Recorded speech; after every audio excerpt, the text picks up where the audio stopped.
Good day everyone, this is Justin Espulimbergo, your real estate agent. So today mag-a-update tayo dito sa Northdale Estate. Dito yan sa Barangay San Roque, Naik, Cavite. So ano na po, matatapos na po ang 2023. So mag-update po tayo dito kung ano na po yung mga nangyari or mga ginawa dito sa ating Northdale Estate. Saka magsasend din po kami ng mga pictures at video ng mga nakabili na ng bahay sa amin dito sa Northdale Estate. So ano pang hinihintay natin? Let's unlock your dream home.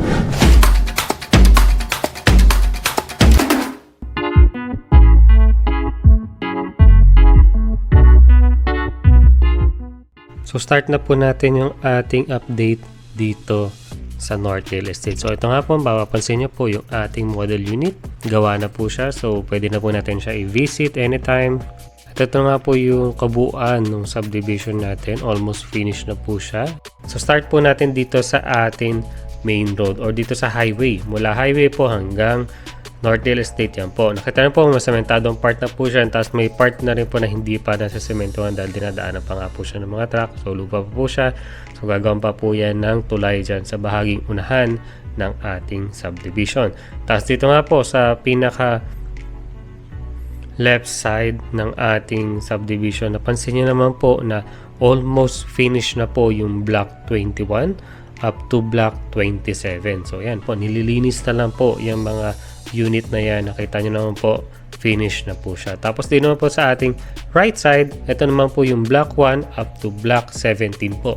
Yung iba po natin dito is almost 50% na po yung ginagawa. Yung iba naman po is ongoing yung construction or pa-finish na po siya. And then yung iba po, yung bandang unahan po, yung mga block 1 hanggang 9 to 10 po. Yan po, ginagawa pa lang po siya or start pa lang po siyang gawin.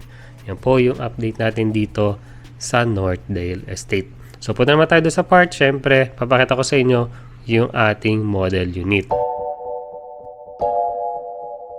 So bakit nga ba Northdale Estate ang pipiliin mo kung naghahanap ka ng low down payment na mabilis lang makaka-turnover dito sa Naik, Cavite? So ito nga po yung ating model unit dito or actual turnover natin dito sa Northdale Estate. So nakita nyo na po kung ano yung update natin dito, di ba? Napakabilis gumawa ng bahay dito sa Northdale Estate.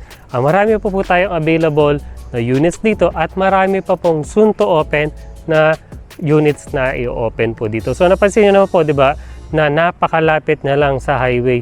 Itong highway na po ito ay may dumadaan po ng mga bus from PITX papunta dito. So napaka-convenient niya, di ba? Tsaka ang hospital po dito is walking distance lang. Dalawang hospital pa po yun. Yung San Lorenzo Luis Hospital at ang Naik Doctors Hospitals. Diba? Napaka-convenient ng location niya. Yung palengke rin po pala dito, yung pamilihang bayan ng Naik.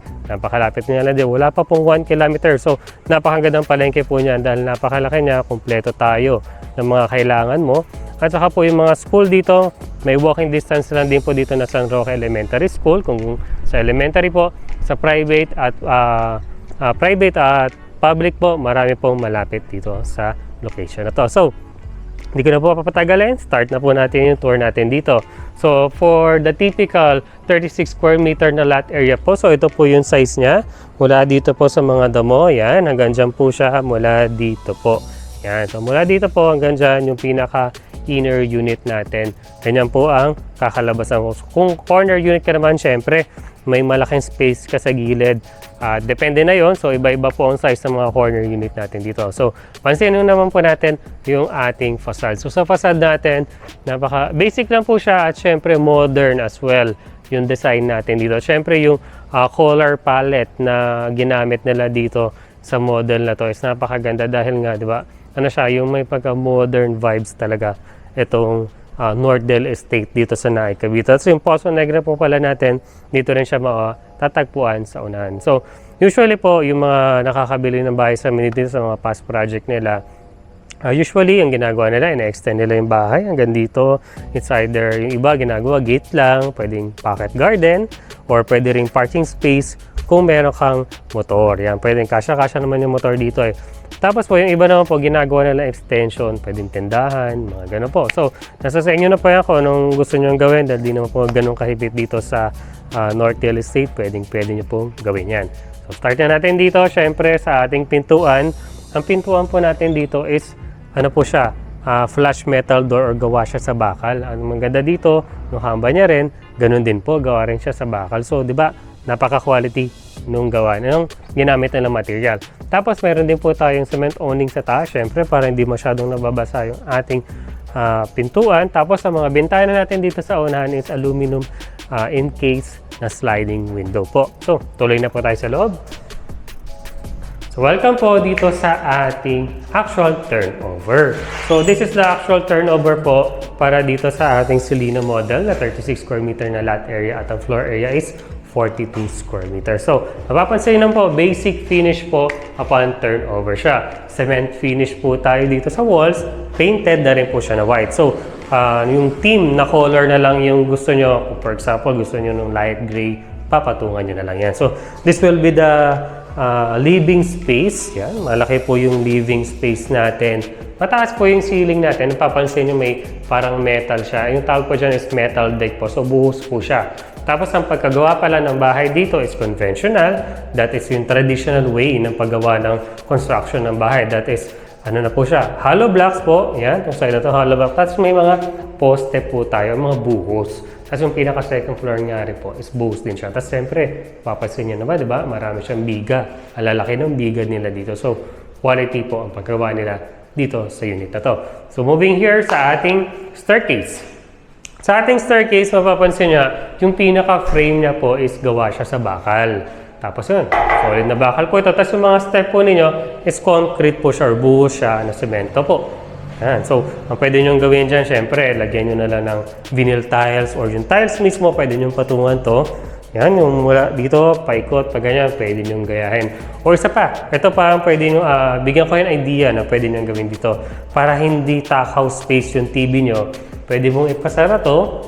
Yan, lagyan mo ng design. Tapos, pwede mong ilagay dito yung malaki mong TV na LCD, di ba? Or LCD, sorry. Yung malalaking TV ngayon, mga Android TV yan, pwede mong lagay yan dito. Tapos, yung likod niya, o yung baba nitong hagdanan, pwede mo siyang gawing storage, di ba?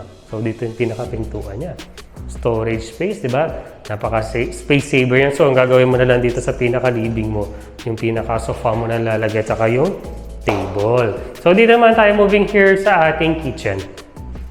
So, usually, yung ibang client namin dito sa Northdale, almost pare-parehas lang din naman yung model nila dito sa Northdale, sa sa Tansa, ganun din po siya. Almost same lang din po yung size. Kaya usually ang ginagawa nga nila, ginigiba na lang ito lang, ini-extend nila yung buong likod as kitchen.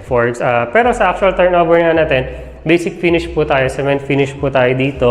As is, pwede naman po itong gamitin. Lagyan nyo na lang po ng tiles sa taas. Tapos, ano na po yung natin, lababo.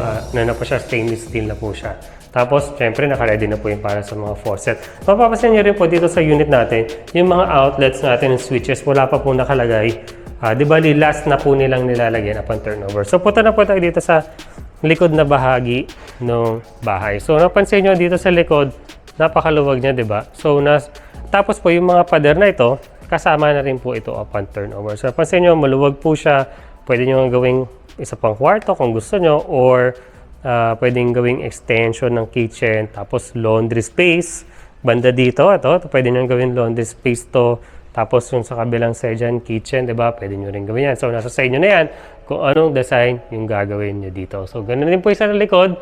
Lahat po pala ng mga bintana natin dito sa likod is jalousie na po siya. Kaya jalousie po kasi usually ine-extend nga po itong likod para syempre mabilis lang siyang tanggalin. So, balik po tayo sa loob. Papakita ko naman sa inyo yung actual natin ng toilet and bath. So, this one is the actual turnover for the toilet and bath. Complete po tayo ng accessories.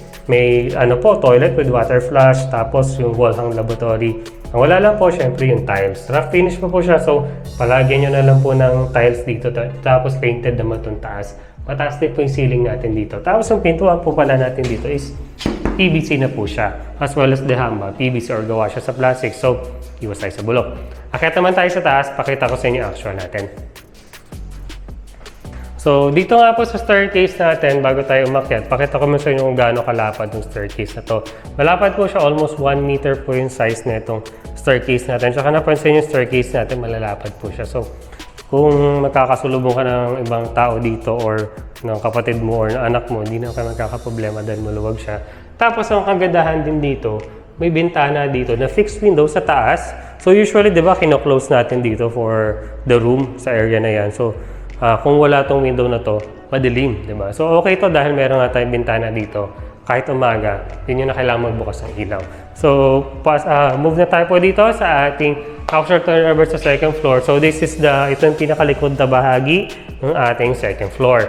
So, mapansin nyo po, maluwag po yung space natin. So, mula dito hanggang doon, kahit kung maliit na dalawang room, pwede nga kung di naman kayo maselan. Pero kung isang room, kasya po dito, isang malaking room, isang mahaba po, pwede nga pong gawing double deck to dahil nga mataas naman po yung ceiling natin, pwede nyo siyang gawin. Tapos yung ceiling po pala natin, ganito po siya upon turnover. So basic lang po siya, bare po siya. So nasa sa inyo na po yan kung papalagyan nyo pa po siya ng insulation or ng ceiling na. Yung mga hard deflex po, yung mga ganyan, pwede nyo na pong lagyan yan. Tapos po yung ating mga kuryente nga po, laki napapansin dahil last na po nila nilalagay yan. So moving here sa ating pinakaunahang bahagi ng bahay. Napansin naman po, katulad dyan sa may likod ng bahagi, maluwag din po tayo dito at nandito nga po yung malaking bintana natin na aluminum encased window. So di ba? Pwede nyo itong gawin, pagandahin pa sa mga bagay na gusto nyo i-design dito sa bahay na to. So punta naman tayo dun sa part na gusto mong malaman. Siyempre, magkano ba ang price or magkano monthly amortization sa Pag-ibig? Magkano rin ba ang down payment dito sa Northdale Estate? So, baba tayo, pakita ko sa inyo yung presyo.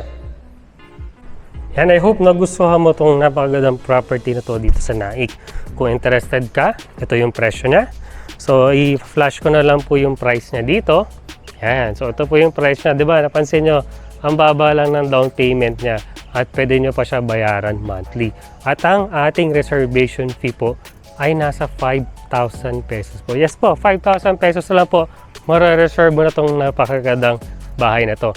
So kung gusto mong screenshot nyo na lang po itong price na to, paka-screenshot na lang po para meron kayong copy. Kung gusto nyo na po kaming kontakin, pwede nyo po kaming kontakin, click nyo lang po yung pinakaunang link dyan sa description sa baba. Click nyo lang po yan, diretso na po yan sa aming messenger. Pwede nyo po kaming i-PM. Pwede ko po i-send sa inyo kung ikaw po ay locally employed or OFW, sa send ko po yung mga requirements na kailangan. Yun po, dito po magtatapos yung tour natin. Kung nagustuhan niyo itong property na to, please leave a like, share this video, and subscribe to my channel. We're also on other social media like Facebook, Instagram, at TikTok. Thank you so much for watching and see you on the next one.